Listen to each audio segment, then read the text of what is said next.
وہ عورت جسے دنیا ملائکہ کے نام سے جانتی تھی، الفاظ کی دنیا میں ایک مضبوط پہچان بن چکی تھی۔ اس کا لکھا ہوا ڈرامہ جب اسکرین پر آیا تو دیکھتے ہی دیکھتے پورا ملک اس کا دیوانہ ہو گیا۔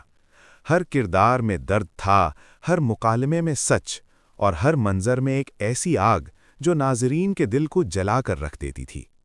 لوگ کہتے تھے کہ ملائکہ کہانیاں نہیں لکھتی، وہ اپنی روح کاغذ پر اتار دیتی ہے، مگر کوئی نہیں جانتا تھا کہ ان کہانیوں کے پیچھے ایک ٹوٹا ہوا دل دھڑک رہا تھا۔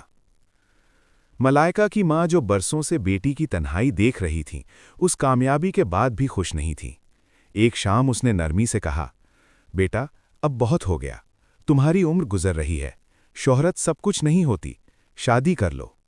ملائکہ مسکرائیں، مگر وہ مسکراہٹ صرف ہونٹوں تک محدود تھی۔ اس کے دل میں ایک ہی نام گونجتا رہا، رضا۔ رضا، جس کے ساتھ اس نے خواب بنے تھے، جس کے لیے اس نے سب کچھ قربان کیا تھا، مگر وقت، حالات اور غلط فیصلے انہیں جدا کر گئے۔ رضا اب اس کی زندگی میں نہیں تھا، مگر اس کی یادیں ہر لفظ میں زندہ تھیں۔ مالکہ جو بھی لکھتی، اس میں کہیں نہ کہیں رضا کی جھلک ضرور ہوتی۔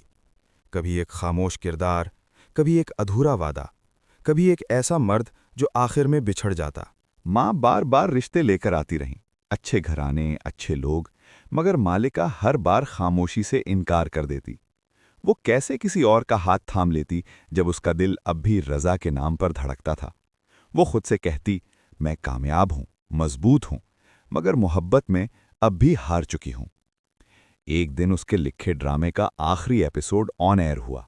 اس میں ہیرو ہیروئن سے کہتا ہے، کچھ لوگ ہماری زندگی سے چلے جاتے ہیں، مگر ہماری روح سے کبھی نہیں نکلتے۔ یہ جملہ لکھتے ہوئے مالکہ کے ہاتھ کانپ گئے تھے۔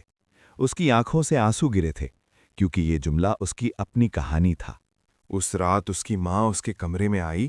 مالکہ کو روتے دیکھ کر پہلی بار اس نے بیٹی کے دل کا درد محسوس کیا۔